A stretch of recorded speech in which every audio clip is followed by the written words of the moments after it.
Information ഉണ്ടായിരുന്നു. അതിന്റെ ബേസിസിൽ അങ്കമാലി സ്റ്റാൻഡിന്റെ പരിസരത്ത് നടത്തിയ പരിശോധനയിലാണ് ഇയാൾ അറസ്റ്റ് ചെയ്തത്. ഇദ്ദേഹം എറണാകുളം സ്വദേശിയാണ്. പേര് സനൽ കരീം. ഏകദേശം 130 ഗ്രാം സിന്തറ്റിക് ഡ്രഗ്, അതായത് മാരക മയക്കുമരുന്നിൽപ്പെട്ട synthetic drug, specifically MDMA, methylenedioxymethamphetamine എന്ന് പറയും, 130 ഗ്രാം ഉണ്ട്. അത് NDPS ആക്ട് പ്രകാരം കൊമേഴ്ഷ്യൽ ക്വാണ്ടിറ്റി വിഭാഗത്തിൽപ്പെടുന്നതാണ്. ഏകദേശം 1 ഗ്രാമിന് 5000 രൂപ വരെ വിലയുള്ള ഡ്രഗാണ്. നമ്മൾ സീസ് ചെയ്ത ഒരു ഡ്രഗിൻ്റെ ഒരു മാർക്കറ്റ് വാല്യൂന് ഏകദേശം ഒരു 7.5 ലക്ഷം രൂപയോളം വില പതിക്കുന്നതാണ്.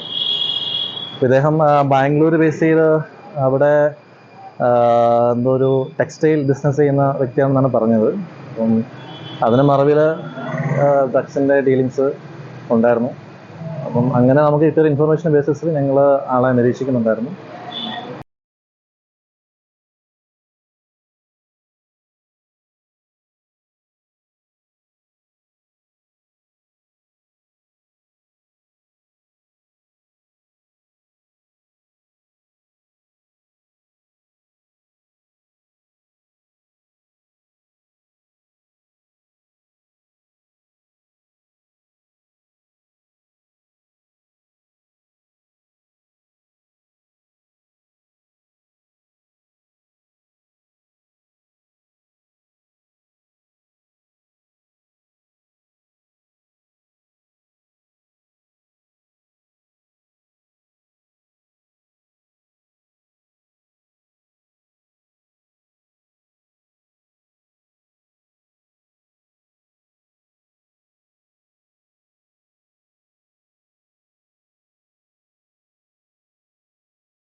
ഇൻഫർമേഷൻ ഉണ്ടായിരുന്നു.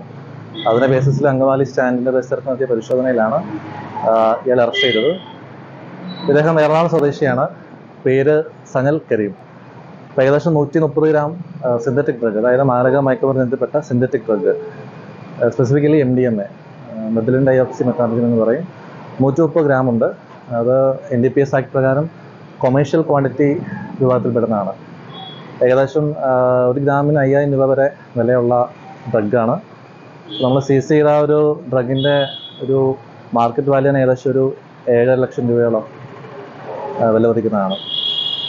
ഇദ്ദേഹം ബാംഗ്ലൂർ ബേസ് ചെയ്ത് അവിടെ എന്തോ ഒരു ടെക്സ്റ്റൈൽ ബിസിനസ് ചെയ്യുന്ന വ്യക്തിയാണെന്നാണ് പറഞ്ഞത്.